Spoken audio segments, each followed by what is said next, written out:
आज हमारे समाज में अनेकों प्रकार की भ्रांतियां पनप रही हैं।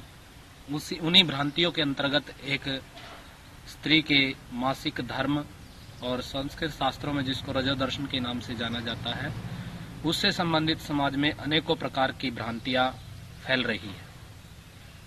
कोई भी धार्मिक कर्म कांड हो, मंदिर में जाना, यज्ञ करना या पूजा पाठ, या और भी दूसरे समाज में, इस्लाम में भी मस्जिद आदि में न जाना, ऐसा निषेध महिलाओं के लिए इन दिनों में रजो दर्शन के समय निषेध किया जाता है। लेकिन इस विज्ञान को, मासिक धर्म के पीछे कारण क्या है, इसका स्वरूप क्या है, इसको न जान करके लोग समाज में काफी भ्रांतियां फैल रही हैं। इसके पीछे कारण क्या है? जैसे हम खेत में बीज बोते हैं, बीज बोने से पूर्व खेत की नलाई गुड़ाई, उसमें जो खरपतवार होता है उसको साफ सफाई की जाती है और उस भूमि को तैयार किया जाता है बीज बोने के लायक।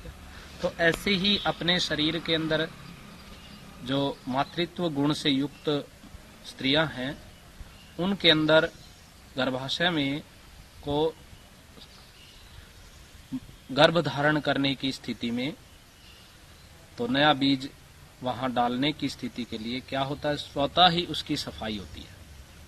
और जब सफाई क्या 3 महीने तक होती है, उसमें विजातीय तत्व 3 दिन तक स्त्री के योनि द्वार से बाहर निकलते रहते हैं। तो उस स्थिति को, ये एक स्वाभाविक प्राकृतिक व्यवस्था है। मलों का विसर्जन होता है और गर्भाशय उस स्थिति के लिए, बीज को पनपाने के लिए, नई संतान उत्पन्न करने के लिए, तो वो गर्भ तैयार होता है एक भूमि के रूप में। और उन जो विषैले तत्व उसमें गर्भाशय के अंदर जो जमा हो जाते हैं, उन विषैले तत्व का बाहर निष्कासन होता रहता है शरीर से। और जब पूर्ण रूप से निकल जाते हैं तो उस समय वो गर्भ नए बीज को धारण करने के लिए तैयार हो जाता है और उसी बीज को धारण करके वह मनुष्य की उत्पत्ति, मनुष्य की सृष्टि प्रारंभ होती है। लेकिन इसमें समाज में काफी भ्रांतियां हैं। ऐसा कुछ नहीं है। जैसे हम कहते हैं वेद के अंदर निषेध है मासिक के समय पूजा आदि करना, मूर्ति पूजा करना, मंदिर में जाना और इस अनेकों प्रकार के क्रियाकर्म से संबंधित। तो लेकिन मैं पहले तो ये बताऊंगा, वेद के अंदर मूर्ति पूजा का ही विधान नहीं है। वेद में यदि है तो यज्ञ कर्म करने का विधान है।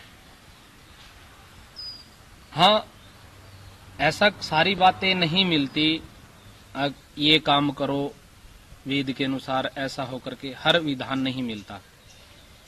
हम शौच कर जा करके, मल का त्याग करके, शरीर को शुद्ध करके, स्नान आदि करके फिर हम कोई काम कर लेते हैं।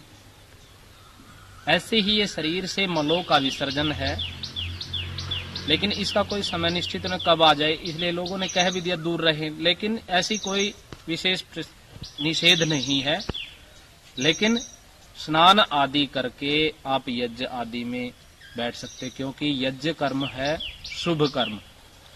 और कोई भी शुभ कर्म करने के लिए व्यक्ति अपने बाहरी रूप से पवित्र होना चाहिए, फिर आंतरिक रूप से भी पवित्र हो। तो इसलिए शुद्धि का विशेष ध्यान रखा जाता है। स्नान आदि करके इस स्थिति में भी आप यज्ञ को कर सकते हैं। जैसे हम भोजन नहीं छोड़ सकते और भी कार्य नहीं छोड़ सकते, लेकिन इस स्थिति में भोजन तो कोई नहीं छोड़ता, भोजन करते हैं। ऐसे ही हम इस स्थिति में मासिक के समय भी स्नान आदि से निवृत्त होकर के अपने धार्मिक कर्म कर सकते हैं। ऐसा शास्त्र में कहीं, मेरे ज्ञान के अनुसार, कहीं निषेध नहीं है और तर्क संगत भी नहीं है। इतना